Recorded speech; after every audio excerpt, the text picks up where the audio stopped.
Good morning, dearest friends. Welcome. Thank you for joining us today. We're studying the entire Talmud, one page, one line at a time. Presently, Maseches Shabbos, chapter 12, Perek Habayna. We are on 103A, 103A, and we are going to be covering some interesting and new grounds. I'd like to dedicate today's learning for the complete and speedy refuah for a dear friend, Malka Bas Rivka, and for all of Klal Yisrael, anyone that may be in need. And in particular, of course, let's add in some good energy and good vibes, healing and blessing for the dear members of our Chabura and their households, and especially those who enable or join off-screen our discussions. We should all have good news and healthy news and happy news. And any Bengals fans, our condolences.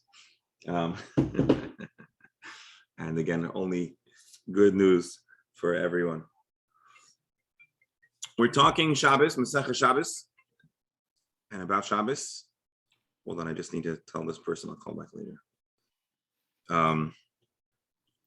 So we've been talking about construction, different aspects of the construction process, and if they're prohibited, on what basis, based on which malach. And we had primarily a machlokes Rav and Shmuel, a big, vigorous debate if we're going to err on the side of labeling different malachis boina or makeh b'patish. And we closed out with a discussion about the way a smithy might be ma'amen es yodav, might use an occasional hit on the anvil. And there were, if I recall, two different possible reasons why you might do that. One is to get the hang of things, to train yourself, and to make sure that you have the right strength, velocity, etc., to do it right. And the other one was to make sure that your implement is entirely smooth, so that you don't come to damage your metal that you're working with. I shared with you in closing an opinion, a perspective that says that maybe they are really more of a commentary. The two different opinions may actually work together. We're now going to start a new Mishnah, talking about plowing. Now, as you recall, in the beginning of the Gemara, we looked at the Tosfot Yantif, and we said, why do we go from Zerika Zorek, which is part of Chaitzah, the malacha of carrying an item from one domain to the other, and why do we jump straight to Boina? And we said because it was the most plausible. It was the most plausible and close malacha, something to that effect. The Tosfos Yantif explained that we went to the end and we backed up. We couldn't back up to makeh b'patish, so we went to boina, and then we covered both together. The next Mishnah now is going to talk about choresh, plowing, and other byproducts of the planting plowing process. How does this come in here? So you may recall a while ago we spoke in the Gemara about digging a hole, and we said if you dig a hole indoors, it's called boina. If you dig a hole outdoors, it's called choresh. And so although conceptually their objectives are very, very distinct, there is something in common, or something potentially in common, between the two malachas. A different word, expressed differently, the Art Scroll says that in a way, plowing is the opposite of building.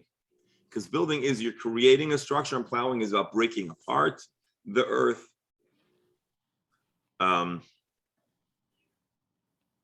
Also, there's something else that is in common between choresh and boina, as we'll see soon. In the Mishnah, both melachos, if you do any small, minute amount, as long as it's able to do even it's a small effect, you are already chayiv. So let's get started. We'll share the screen. And again, thank you all for being on. Go. Let's share this. Mishnah, let's just change. So Dr. Hammer, I know you might not like this because we're transitioning away from the hammers and onto other types of implements, but I hope you won't hold it against us. You can always change his last name to Choresh. Choresh. I think there is such a last name, Choresh. There is such a last, absolutely there is. So burn it Choresh. How do you say plow in Yiddish or in Old German? Just wondering if there are any last names that are related to that.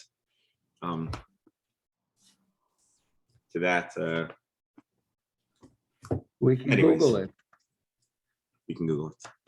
All right, hachoresh, if you plow, are you allowed to plow on Shabbos? So kolshu, even a minute amount, a small amount of plowing, and the Gemara is going to explain why. Hamenachesh, weeding. Rashi explain v'hamekarsem, and removing dry branches. Says Rabbi Steindals. Rashi says the same. Koitzeitz anafim yiveshim in the ilon l'taknoi. Sometimes a tree or a plant has a dead branch or a dead leaf, and the best thing you can do for the tree is to remove it, and it helps the plant be more healthy.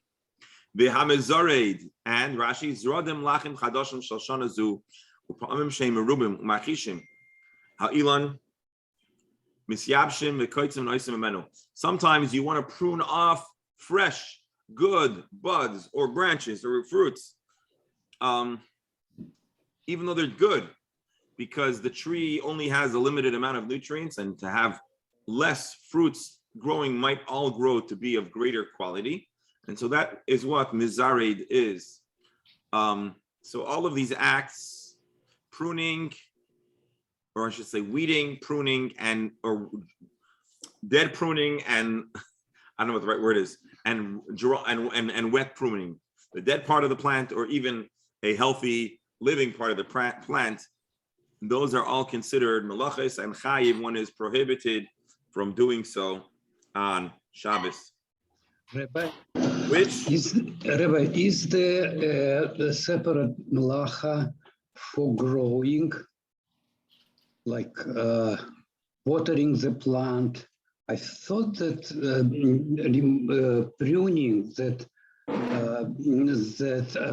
facilitates the growth is in that category rather Yes. than in plowing. Yes, you are correct. So these next few steps that we mentioned are not plowing. They are part of zoreya, part of planting. And I remember we mentioned this earlier on, and it's really counterintuitive that cutting something off could be considered planting. But it is so. The purpose of pruning is not to kill or to harvest. The purpose of pruning is that the plant should have more koyach, just like, as the professor says, to water a plant or even to put a seed into the ground. They're all essentially the same thing, to facilitate growth of a plant. And so they are considered part of Zoreya according to most opinions. Rabbi? Yes. So I know you're not a tea person, you're a coffee person. This But is so. some tea people like nana in their tea. Yes. And sometimes you get them in bunches. And sometimes you pull off or prune smaller pieces from that to put in your tea. And it's attached to the ground? Are you allowed to do that on Shabbos? Is it attached to the ground, or has it already been No, detached? it's not attached to the ground anymore. So then it's just essentially the cutting. You can, as long as you don't, yeah. But you're actually asking an interesting question, because our dear Alon, Hashem should bless him, planted on the side of the shul a number of interesting or nominally interesting plants. So we have some oregano, I believe, and we have lemongrass, which is good for some things. It keeps away mosquitoes for starters. And I think we also have some nana. And so what's interesting is that if it's picked before Shabbos, well, then you have to figure out how to do it in a Shabbos friendly way, but you could cut a detached nana. But are you allowed to pluck nana off of the plant outside of the shul? And so of course the answer is no. But now the question is, what is the malacha? And the answer is, it depends why you're plucking those nana leaves or those mint leaves off of the tree. Are you doing it because you want the plant to grow better? Well, then that is zoreya, possibly. If you're doing it because you want to enjoy it, so that would be harvesting. And so that actually is a good question, a good segue, and highly relevant. Now it gets even more complicated, and I don't have the answer for you now, but I know there are certain plants that even after they are picked, they can be either they can be replanted or they may sprout on their own. I know I'm thinking of like potatoes and like some other kinds of plants that on occasion, if you forget it somewhere for too long, you may find a potato plant growing in your pantry. And so if that should happen to other kinds of, if that would happen to your nana plant in your, then you'd have a complicated question. But again, I don't think that happens to mint, but anyways. You know, Yes. Rabbi, nana plants look a little bit like some plant that starts with a C, Anna something, I don't know. Well, actually, I think Canadian, it's possible. Anna, Yeah, Cannabis, by the way, Cannabis, Cannabalabusta. for all I know, I was told it's nana, but Maven Yavin. Rabbi, yes. Go. so again, we come up with this whole idea of kavana. What if these kind of actions happened because you were walking, and in your walking you took out a weed or whatever, and are we supposed to be extra careful, or walking is walking and whatever happens, don't worry about it?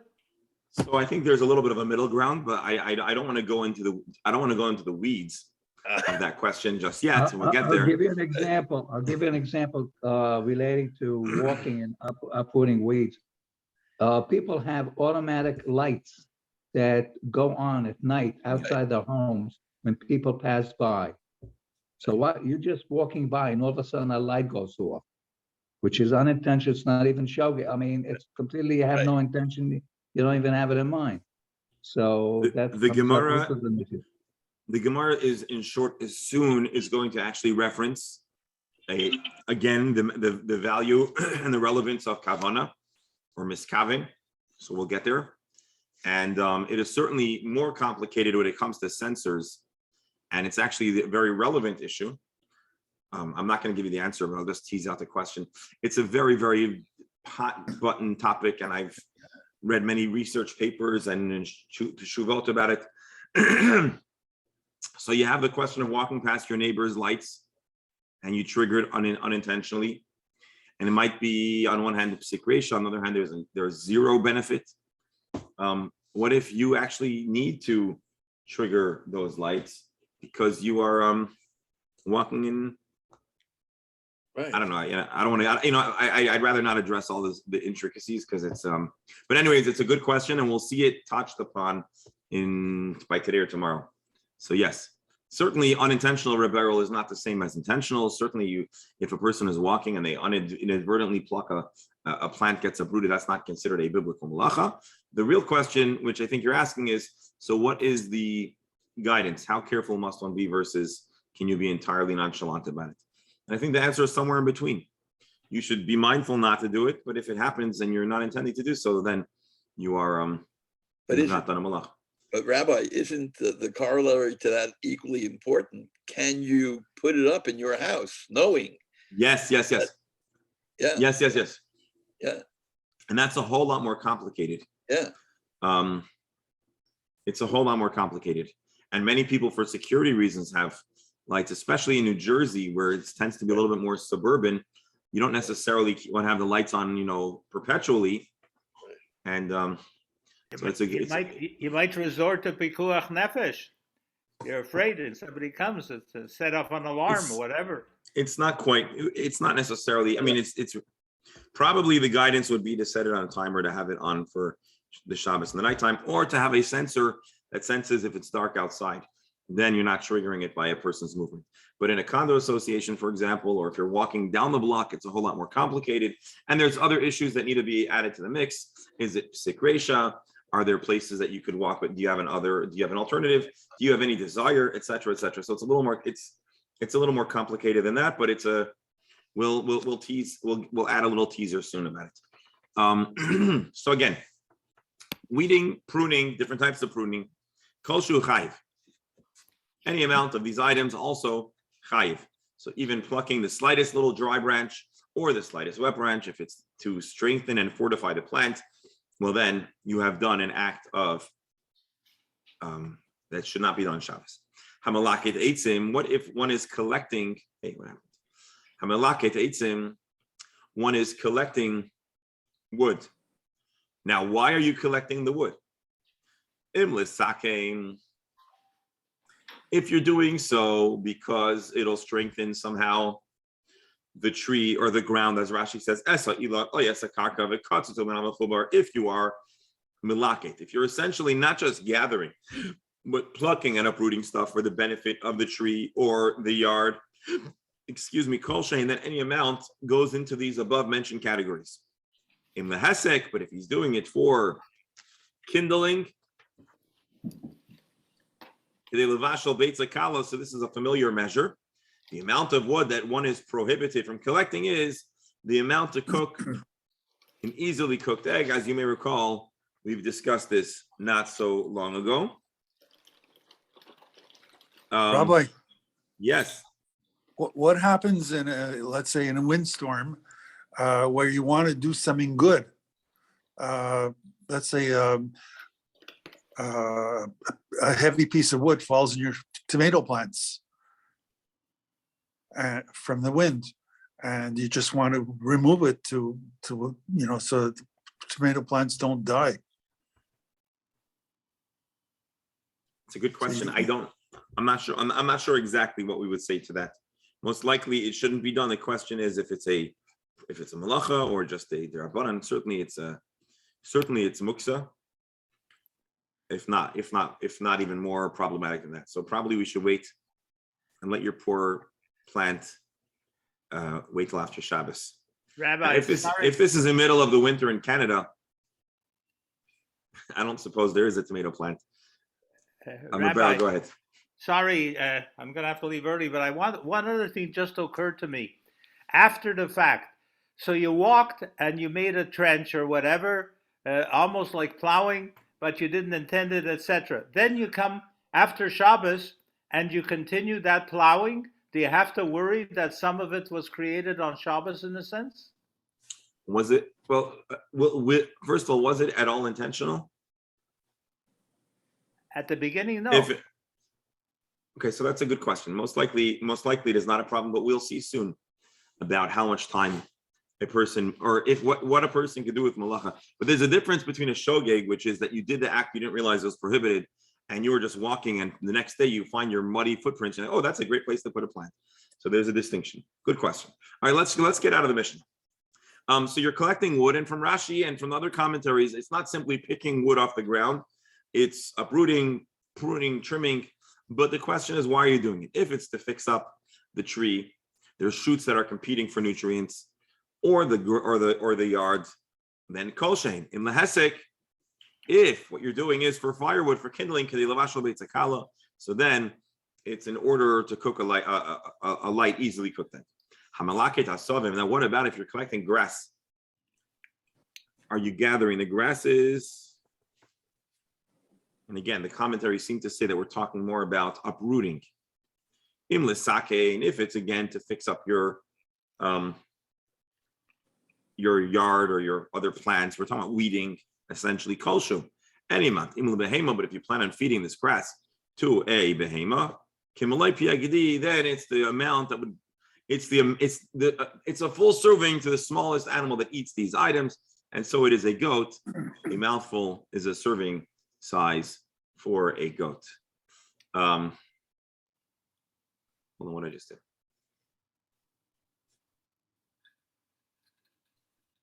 Just to show you if you want to see the Meiri, he says, so interestingly enough, Menachesh, what did Rashi say Menachesh was? Did he say something?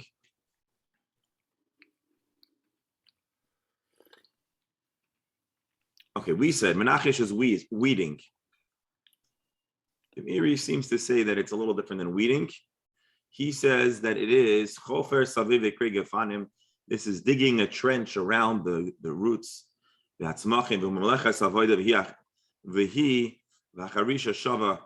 says this is essentially related. I think he's saying it's related to plowing. And that would explain the connection between the first two items. Menachesh would also be, but maybe I'm getting ahead of myself. Maybe we see the Gemara and we'll have some more of understanding. All right. The Gemara asks a question now. We said any amount of plowing, you just drop your plowshare for one inch, you're already chayiv. But did you do anything constructive? Is this going to contribute in iota to the planting process? Which again, plowing is part of the planting process. Lemai chazi, what good is one little hole? So the Gemara answers, chazi lebizra dikra. You could plop in a single pumpkin seed. Rashi lezroya besoicha nimo shel delas. You could grow a vine, a pumpkin vine. Even though you may recall, the Gemara said one is only chayiv for carrying seeds if you have 2 pumpkin seeds. And here's the important line. Take a look. It'll help refresh our memory. A person doesn't make themselves crazy for a single plant or a single line. That's about carrying. If you're already going out into your yard, you're going to plant 2 plants. Because you never really plant one seed. But the way plowing works, and again, obviously I don't know a lot about plowing, the way plowing works, every row warrants its own plowing service. This is we're kind of behind over here, but Biden's sweeping rejection.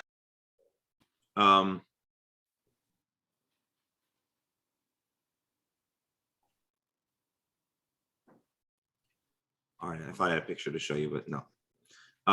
So again, Lamai Chazi, what are you going to do with this plow? A single line, a single plant. We say it's good for a single pumpkin seed to grow a pumpkin vine. The Kabbalah Gabe Mishkan, and indeed in the Mishkan it was so.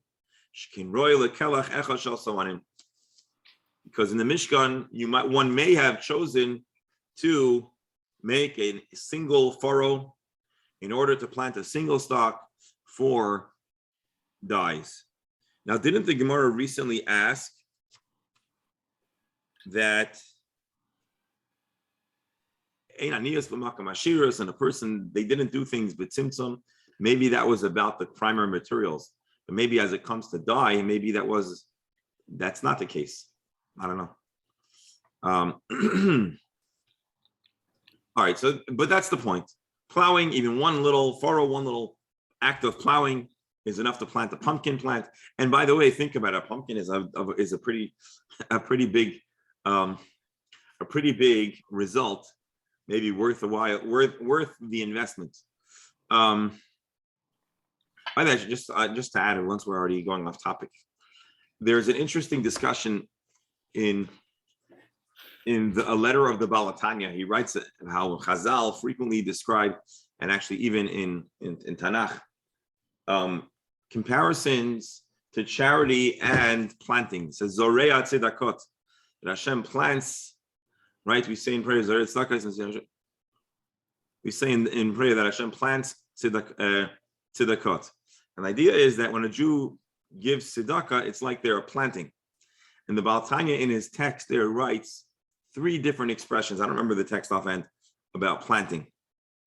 And so I forget who says this. Maybe even the Baal Tanya says himself. He says there's 3 different kinds of plants. You can plant a stalk of wheat. A single kernel grows you a stalk. It's a good investment because a single kernel yields, I don't know how many kernels are on a stalk. 30, 40, I don't know exactly. Anyone? Oh, Alan, you should know. How many kernels? Okay. So that's one type of planting. Then you're planting like a pumpkin plant. You put a single delat seed and you get a lot of volume. Pumpkins are big. And then you could plant a plant that grows a tree. So let's say an apple tree, you put in a single small seed and then it becomes a lifetime supply of fruits. And so it says there's different kinds of tzedakah, and the yield is always exponentially greater than the effort and the investment, but different types of tzedakah yield varying results. And so if I recall correctly, again, a little bit So that's what the lot reminded me of. So I think he says that a person that just gives tzedakah because a person is in need and they can't say no, that's good. Hashem repays you relative to your investments, maybe 10 times as much. Sometimes a person that gives a meiser, a person, maybe that was meiser, a person that gives a tenth, Hashem says, aser taser, I will give you 10 times your investment. A person sometimes gives chomesh. Chomesh is 20%. Under normal circumstances, halacha says a person really should not give more than a fifth of their income. You have to hold on to some of your income to take care of your family and yourself, and to have a retirement account and whatever, help your kids and grandkids through school or whatever else a person chooses to do with their hard-earned income throughout their career. But then the Balatani says there are occasions where a person is confronted with a big need and they decide to give in a way that's really, really insane. And there's stories throughout Chazal and more recent times of people that have given everything to save a person from whatever the tzara was.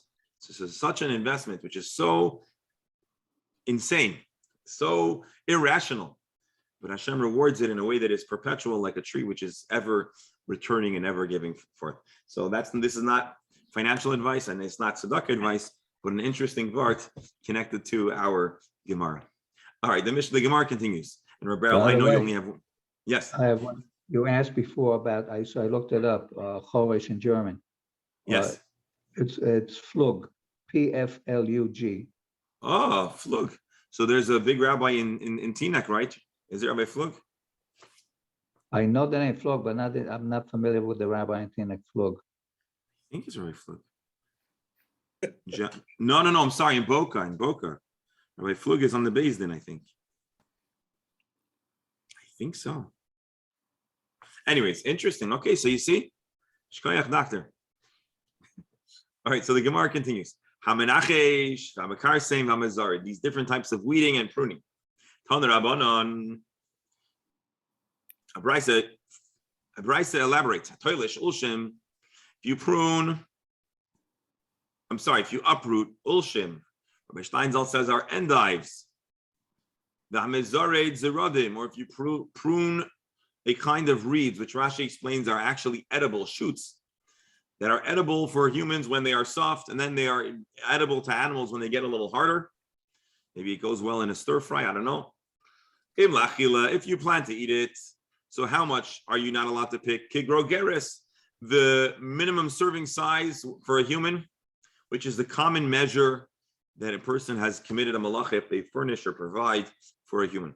In the behema, if you're picking it for animal feed, kimolai piagdi, well then it's the amount that you feed a goat. What has a larger serving size, a human or a goat? Go back to our Gemara that we learned a while back and see. I have a feeling, anyways, okay. If you're using it for firewood, for burning, so here we found a plant that has 3 potential uses. It could be human, for humans if it's softer.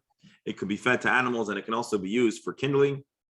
And further, and then there's a 4th option, but if it is in order to allow the ground to be stronger, this is akin to our earlier, the reason for pruning, kol shehein, so then any amount one is chayiv. So one plant, 4 different uses, each use has its own minimum shiur to be chayiv if one did so intentionally. Very interesting brisa.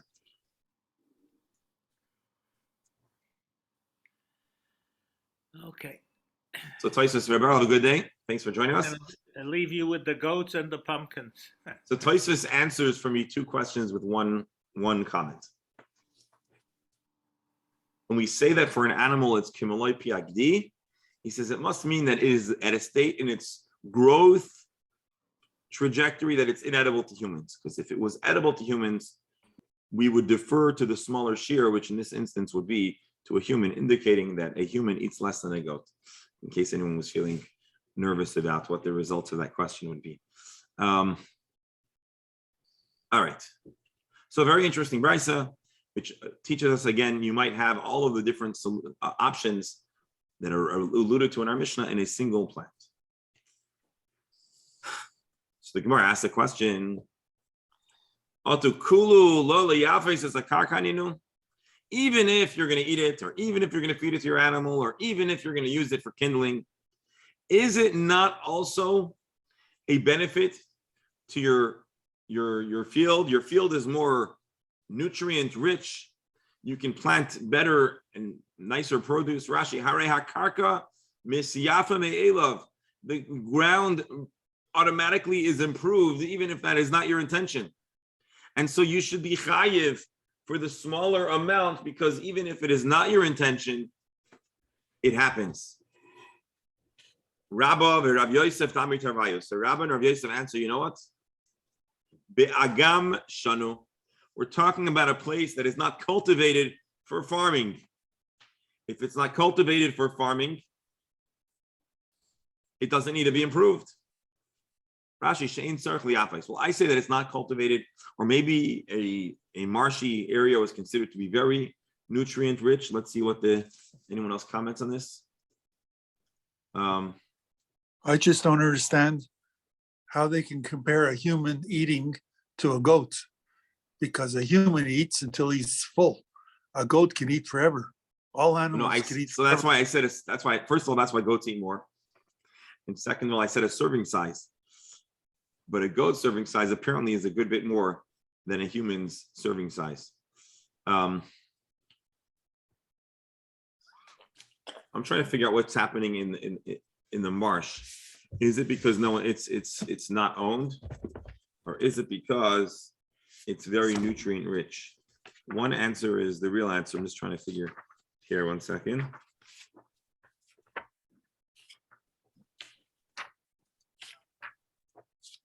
Just a moment. Since there's not actually really land, it's sort of all wet. I don't think uprooting the grass improves the land. Right, so maybe that's what we're saying. It doesn't really contribute substantively to the ability to use the land.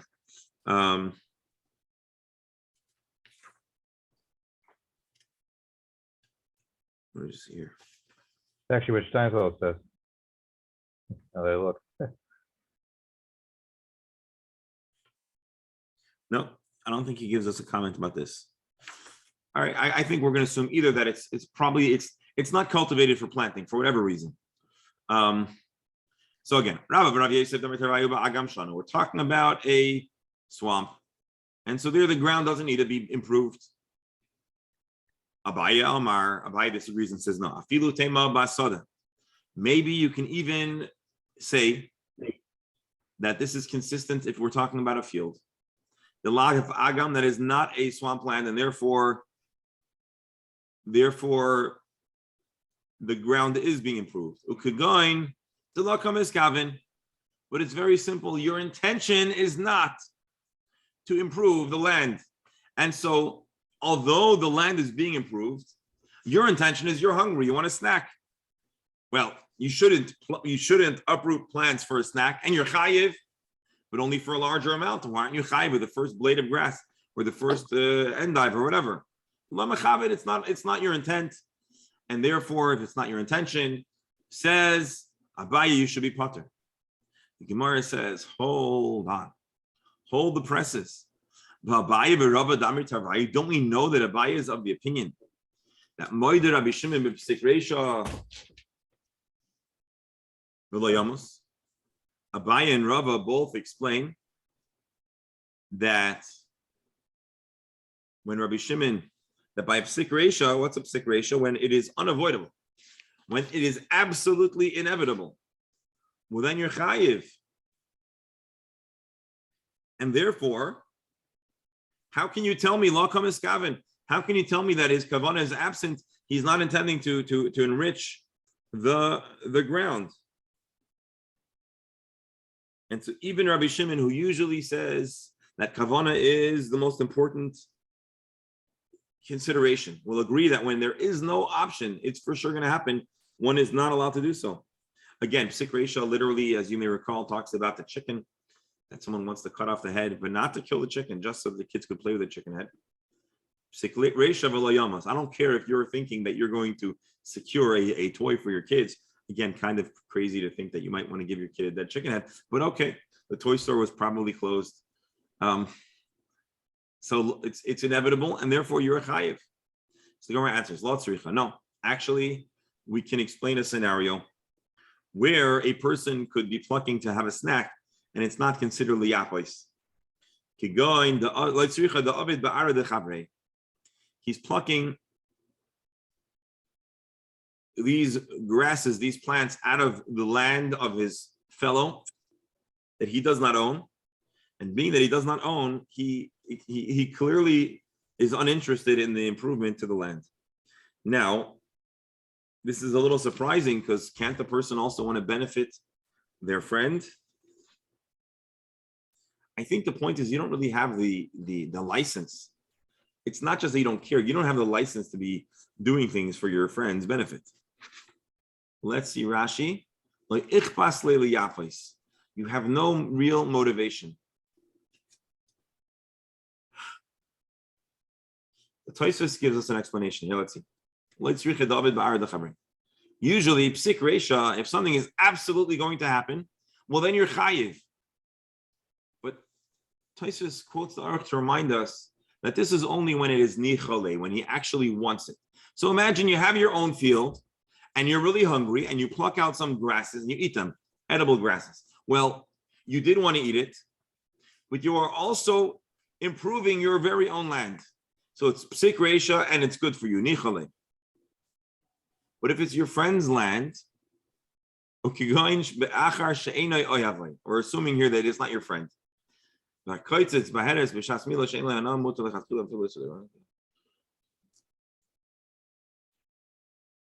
then we go through a series of other issues, Tosfos quotes, where there might be two effects, your intended effect and a side benefit.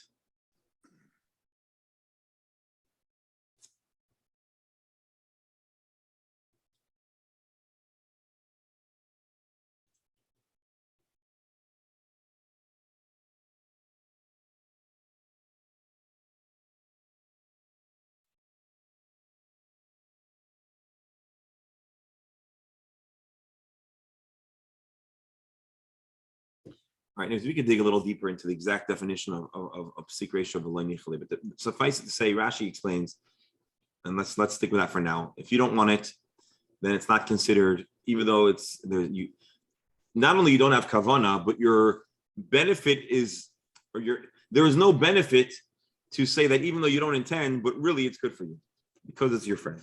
But again, this is something we can that deserves a little more discussion.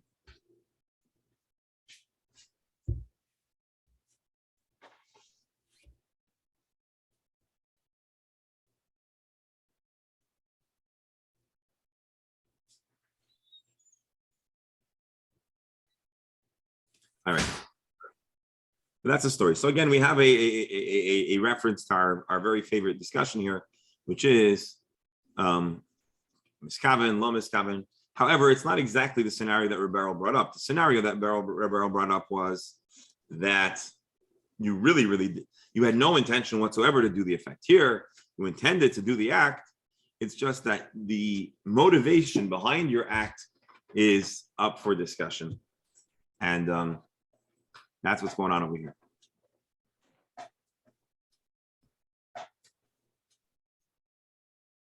All right, let's start the next Mishnah, which is going to bring us the answer to one of the mysteries about the handedness of the people in the picture. Not exactly, but okay. So again, just to close out this Mishnah goes through a series of actions in the plowing and planting genre. What's clear is that acts that benefit and cause the plants to be stronger, better, such as pruning, weeding, or or chopping the wood to improve the plant. Any amount of melacha is liable because any amount of work improves the item. However, if it's like wood or grasses which you're going to use for kindling, well then it's the amount of food that you can cook. It's the smallest amount of the smallest amount which can cook you an easily cooked egg. And then we said there's also a consideration about what human beings, if you're going to eat it. And we explained that although plowing even a minute amount of plowing can facilitate the growth of a pumpkin, and that's a big deal. And then we spoke. Yes. we may have answered it a long time ago, but, so this is all a question of shogeg, it's a question of chata, in case of shogeg, Yes. correct? Yes. Is there a minimum amount, if you maze it, is there a minimum amount in mazid also to make you higher? I believe so. I believe it's the same measure. Is the same measure whether it's shogeg or mazid to No. make you? Yeah, the measure that we're saying is the minimum amount to be done, to be considered like you've done a malacha. When you're shogeg, that would warrant a chatat, and if you chatas, and if it was mazid, it would warrant the consequences of mazid. I Right. believe that is the case. Okay. Okay. Let me actually read for you before we go on to the next Mishnah. This is in the Steinsaltz Gemara. One of the commentaries summarized the opinions of several of the authorities with regards to inevitable consequences of unintentional actions. No, hold on.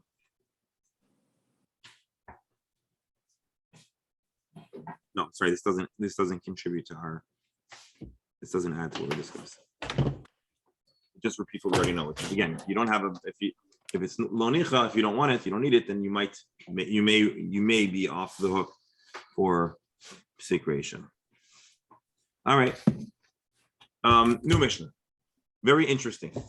It's very interesting because writing is one of the earliest ways. It's one of the most important early acts in the development of civilization. And it is also an essential part of human living, and it's essential to the discussion of Shabbos. So here we're going to discuss in this discussion, we're going to talk about what writing means, what writing is, what the purpose of writing is. So let's take a look. A person who writes two letters, bein b'yaminoi, bein b'smoiloi, regardless of if they are writing with their right hand or their left hand, bein mishem echad, whether they're writing the same letter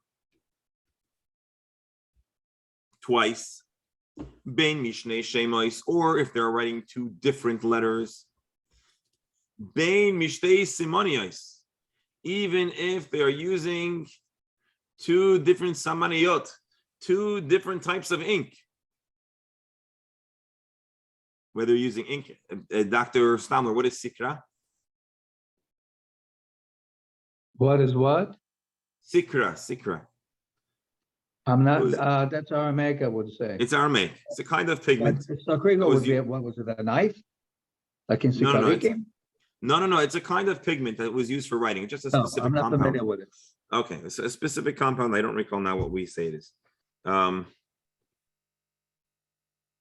right. So no matter what kind of ink you're using or material,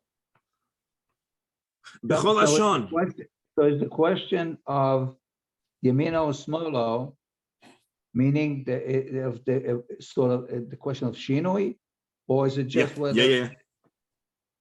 Okay. We're gonna touch upon Shinoi. We're gonna touch upon right-handedness, left-handedness. So again, writing, two letters, the same letter, different letters, right-handed, left-handed, different kinds of ink, different languages. Chayiv, one is chayiv. You write two letters, that's it. Amar Rav Yosi. Sorry, B'chol Lashon Rashi shall kol ksavim, v'gufan shall kol umma v'umma. Regardless of the letters, the fonts, the types of each nation. Rabbi Yosi argues, and I'm wondering if we'll think together what maybe Rabbi Yosi means. Why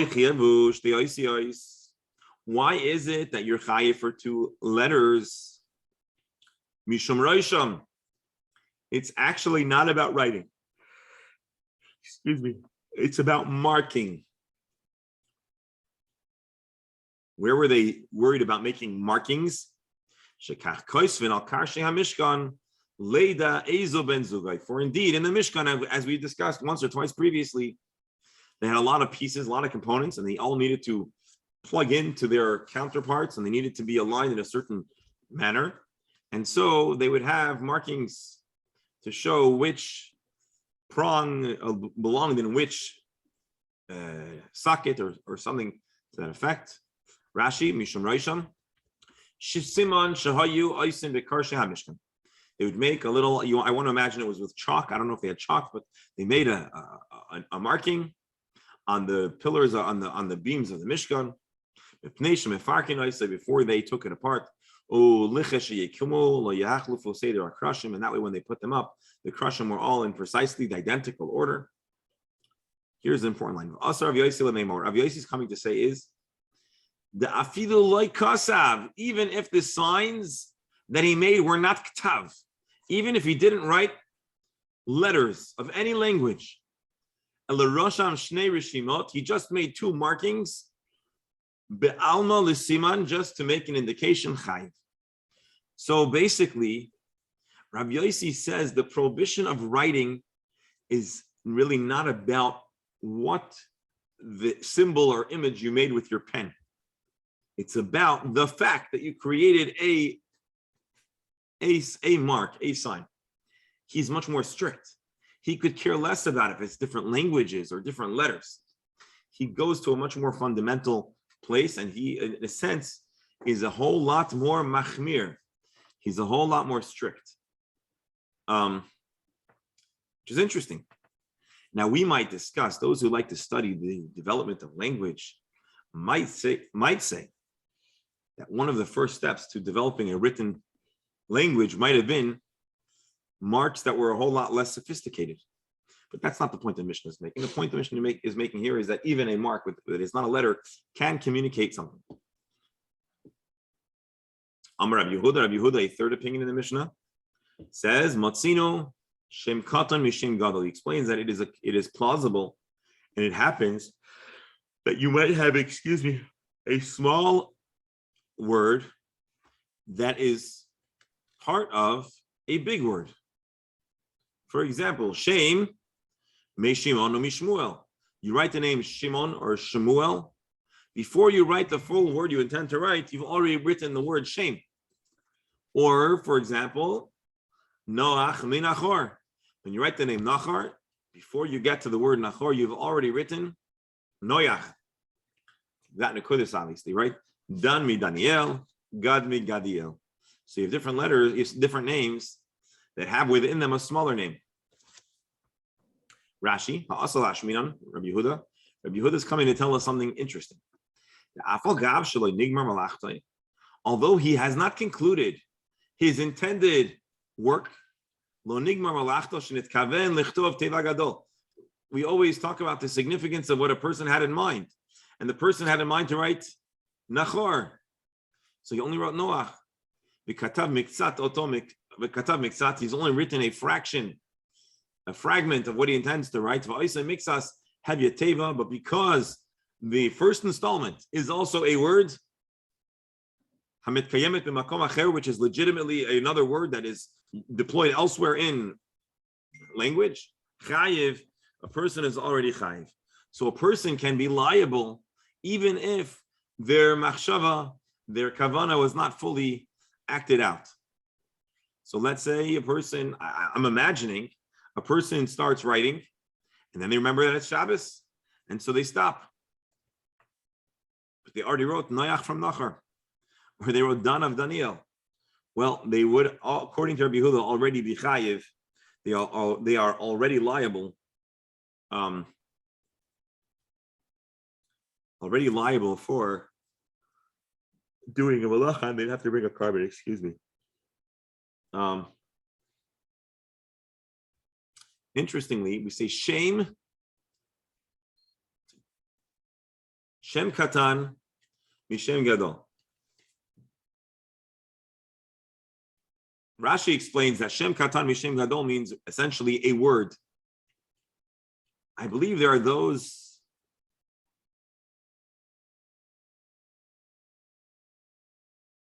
Well, let's see. So anyways, this is our Mishnah. Very interesting Mishnah. Three opinions, or I don't know if they're all arguing, but three different statements. Opinion number one, Tanakama says that really a person could be chayiv if they write two of the same letters, two different letters, different ink. Basically, it's going to be hard to not be chayiv. Rav Yossi takes it even further. Maybe you didn't even write a letter. You just made two marks. One is already chayiv. Yehuda adds that you could be chayiv even if your intention was to write a longer, more full word. As soon as you wrote a part, a fraction, that's also its own word, a person is already chayiv. And that is our Mishnah.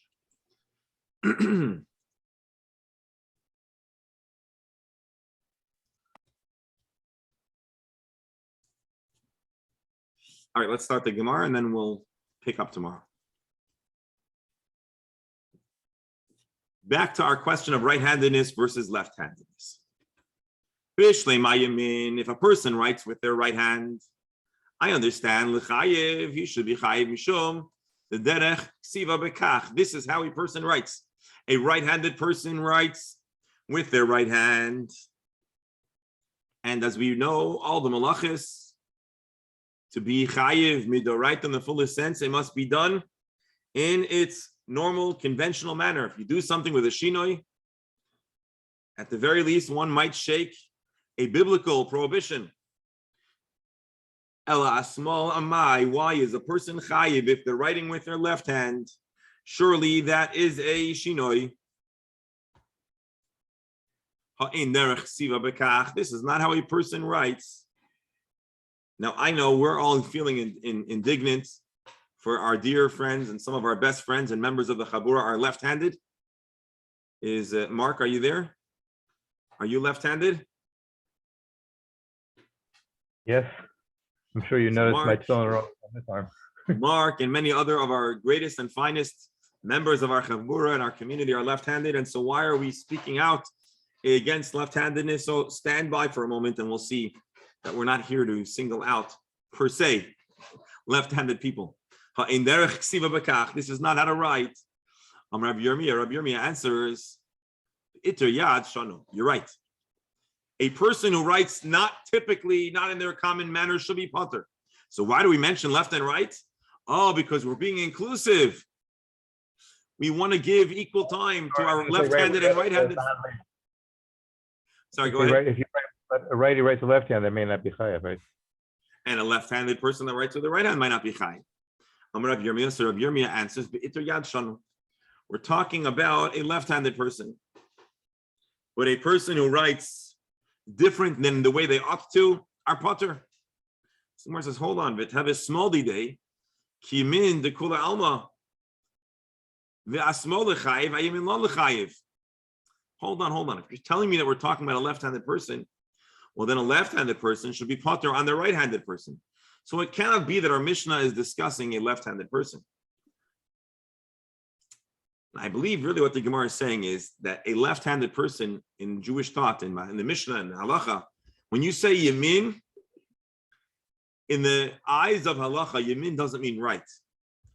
Yamin is not a direction, or at least not in the context of handedness. Yamin means the primary hand, the stronger arm. So in a sense, they let any lefties leave lefties. Maybe, no, but it looks like they had lefties. But when you say Yamin, for a left-handed person, it's Yamin Shalahem. Mark, your right hand is your left hand. I know, because you do everything reversed. Right. So the Gemara says, okay, maybe we're not talking about a left-handed person, B'dafka, because that maybe is already understood. We're talking about a ambidextrous person, a person who can use both hands. A simple reading here says that we're talking about a person who literally has equal use of both hands. Such a person is chayiv, whether they use the right hand or the left hand.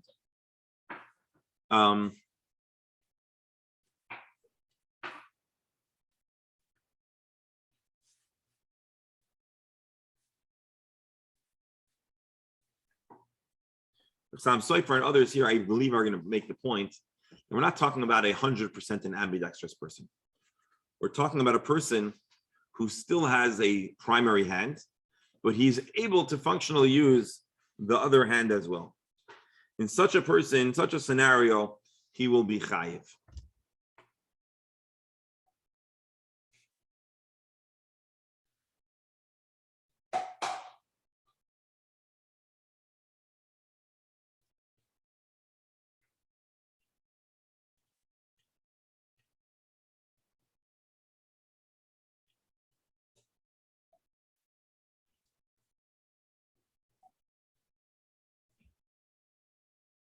right, we'll take a look at this another time.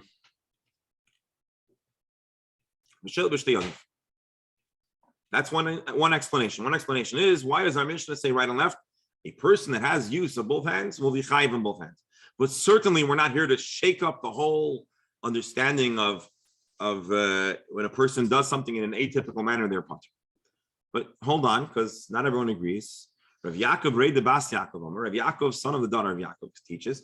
And I don't know if you recall, in the very beginning of our Gemara career, I don't remember now if it was in Brachos or it was in Shabbos, we mentioned how there was someone called Rav Yaakov, Rei de Rav Yaakov.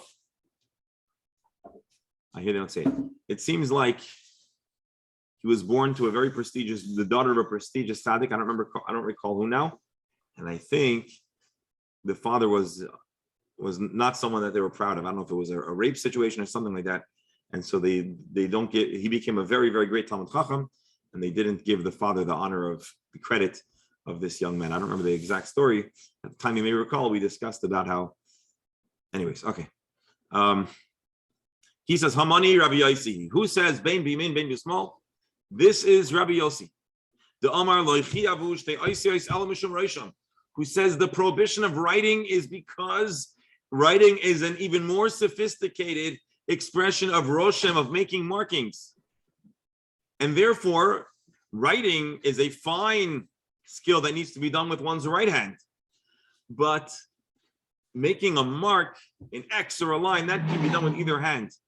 And that's for that reason, Rabbi Yossi would say that one is chayiv for writing on either hand, because we're not looking at the fact that you can't really write well with your left hand. We're looking at the fact that you could do a fine job creating a marking with your left hand.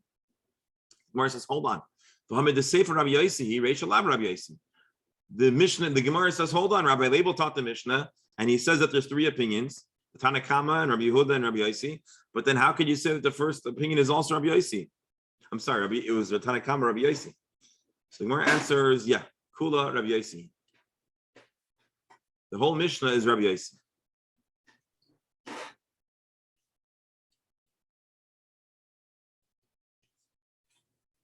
But the second part, the Rosham part, is a big chiddush, and so we appropriate it to his name. Now, before we close out our day, now I need to show you what I said I needed to show you. Bear with me. Oh, here. The mystery of why we sometimes show them with the right hand, sometimes with the left hand. Well, at the very least over here, it's bidafka. A right-handed person, right?